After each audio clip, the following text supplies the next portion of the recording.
নমস্কাৰ। আজি কে হেন্দ্ৰিক state open ইউনিভাৰ্চিটিৰ মাষ্টাৰ ডিগ্ৰী ফাৰ্ষ্ট চেমৰ GNEP মতে অহা 31 জুলাইৰ পৰা ফাৰ্ষ্ট চেমৰ পৰীক্ষা অনুষ্ঠিত হ'ব। ইতিপূৰ্বে মই যিখন অসমীয়া সাহিত্য বুৰঞ্জী আদিৰ পৰা মধ্যযুগলৈ মই তাৰ ওপৰত দিছিলোঁ আপোনালোকক কোনকেইটা গুৰুত্বপূৰ্ণ প্ৰশ্ন এইবাৰ আহিব পাৰে। এইবাৰ চাব মই দ্বিতীয়খন দিবলৈ লৈছোঁ আজি অসমীয়া সাহিত্য বুৰঞ্জী অৰুণোদয় যুগৰ পৰা ৰামধেনু পৰৱৰ্তী কাললৈ। আচলতে মই কৈ থৈছোঁ যে এই কাকতখনৰ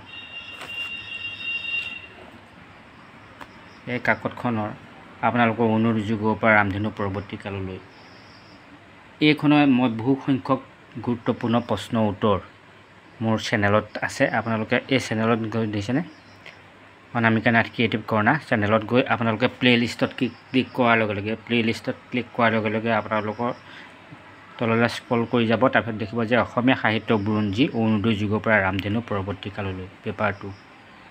ইয়াত সৰ্বমুঠ 57টা ভিডিঅ' আছে, গুৰুত্বপূৰ্ণ প্ৰশ্ন উত্তৰ 57টা দি থোৱা। এইখনৰ মই আটাইতকৈ বেছিকৈ দি থৈছোঁ, গোটেইকেইটা চেপ্টাৰ সামৰি মই দি থৈছোঁ।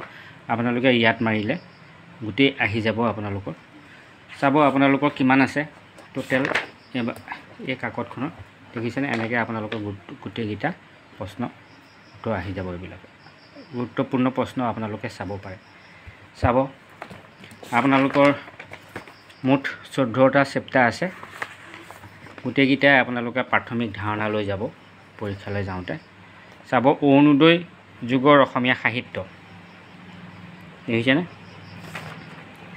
যোৱা বছৰ আহিছিলে অৰুণোদয় যুগৰ ঐতিহাসিক পটভূমি সম্পৰ্কে এটি আলোচনা আগবঢ়াওক বা অৰুণোদয় কাকতলৈ অৰিহণা যোগোৱা অনা খ্ৰীষ্টিয়ান লেখকসকলৰ ভিতৰত উল্লেখযোগ্য লেখক কোন কোন আছিল, তেওঁলোকৰ কৃতিসমূহ আগবঢ়াওক। এইবাৰ আপোনালোকৰ খ্ৰীষ্টিয়ান লিখকসকলৰ কথা আহিব পাৰে। খ্ৰীষ্টিয়ান লোকৰ অৱদান এইটো আহিব পাৰে। আপোনালোকে চাব, এইটো মোৰ চেনেলত দিয়া আছে দেখিছেনে। এইটো চব অসমীয়া ভাষা সাহিত্যলৈ খ্ৰীষ্টান মিছনেৰীসকলৰ অৱদান এইটো আপোনালোকে চাব পাৰিব। এইটো চেপ্টাৰ কাৰণে এই দুটাৰ কাৰণে দেখিছেনে। এইটো ইম্পৰ্টেণ্ট, আপোনালোকে চাব। কিন্তু ঠিক তেনেদৰে আপোনালোকে প্ৰায়কেইটা চেপ্টাৰতে অধ্যায়ৰে মই গুৰুত্বপূৰ্ণ প্ৰশ্ন উত্তৰ দি থৈছোঁ।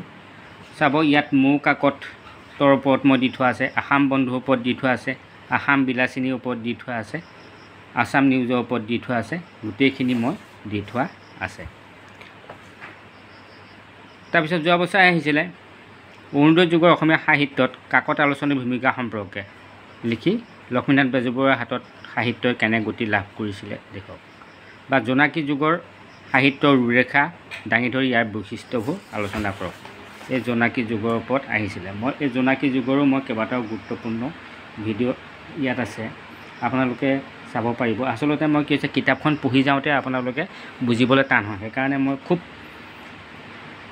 ধুনীয়াকৈ সজাই পৰাই আচলতে মই লিখিছোঁ।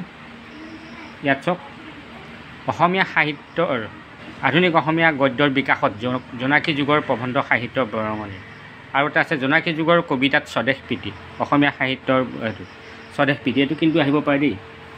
জোনাকী যুগৰ সাহিত্যত স্বদেশ প্ৰীতি এবাৰ আপোনালোকৰ গুৰুত্বপূৰ্ণ কেনেদৰে উন্মোচিত হৈছে চব। জোনাকী যুগৰ কবিতাত স্বদেশ প্ৰীতি কেনেদৰে ফুটি তুলিছে আলোচনা কৰক বুলি আহিব পাৰে। আপোনালোকে চাব। তেনেকৈ উষাৰ বৈশিষ্ট্যসমূহ উষাৰ ওপৰত মই দি থোৱা আছে, বাঁহীৰ ওপৰত মই দি থোৱা আছে। আপোনালোকে চাব বা শুনিব। মোৰ এই ইয়াতে আছে গোটেইখিনি, আপোনালোকে চাব পাৰিব। তাৰপিছত চাব অতি গুৰুত্বপূৰ্ণ আৱাহন যুগৰ ওপৰত আপোনালোকে চাব। মই ইয়াত লিখি দিছোঁ আৱাহন যুগৰ আৱাহন সাহিত্য, আৱাহন আলোচনী, আৱাহন যুগৰ বিভিন্ন প্ৰশ্ন উত্তৰ ইয়াত আছে। অলপ চাব জোনাকী যুগৰ অসমীয়া সাহিত্যিকসকলৰ জীৱন আৰু সাহিত্য কীৰ্তি দেখিছেনে। আপোনালোকে চাব পাৰে আৱাহন যুগৰ সাহিত্যৰাজীয় মাধ্যমেদি সমসাময়িক সমাজৰ অৰ্থনীতি ৰাজনীতিৰ দিশ, এইবিলাক মই দি থোৱা আছে। আপোনালোকে চাবগৈ পাৰিব। আৱাহন কাকতৰ জয়ন্তী যুগৰ অসমীয়া সাহিত্য, জয়ন্তী যুগক কিয় প্ৰগতিশীল সাহিত্যৰ যুগ বুলি কোৱা হয়, এইটো অতি গুৰুত্বপূৰ্ণ। জয়ন্তী যুগৰ মোৰ চেনেলত আছে। এয়া চব জয়ন্তী যুগ প্ৰধানত প্ৰগতিশীল যুগ। প্ৰগতিশীল সাহিত্য ইয়াৰ ওপৰত চাই যাব আপোনালোকে। জয়ন্তী যুগৰ ওপৰত মোক কেইবাটাও আছে, আপোনালোকে চাব। তাৰপিছত চাব এইটো পৃষ্ঠাত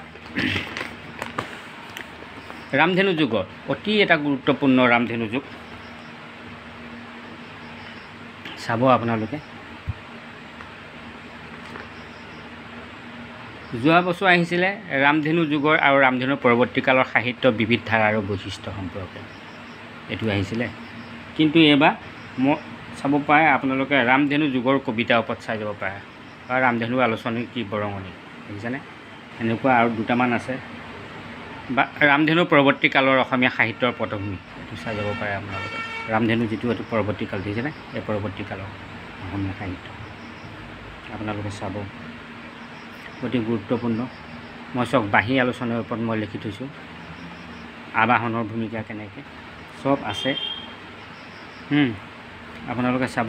তাৰপিছত আৰু এটা গুৰুত্বপূৰ্ণ প্ৰশ্ন, অসমীয়া সাহিত্যৰ বুৰঞ্জীসমূহৰ বিষয়ে। ইয়াৰ এটা কুৱেশ্যন মাষ্ট আহিবই, অসমীয়া সাহিত্যৰ বুৰঞ্জীৰ ওপৰত আপোনালোকৰ এটা কুৱেশ্যন আহিবই। আপোনালোকে এই চেপ্টাৰটো বিশেষকৈ চাব।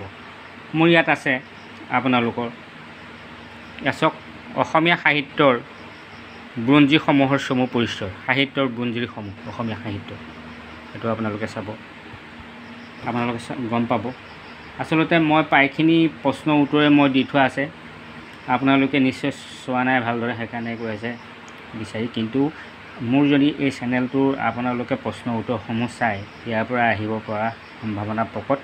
মই এটা কথা কৈছোঁ যে প্ৰতিটো অধ্যায় আপোনালোকে সামৰি চাই যাব।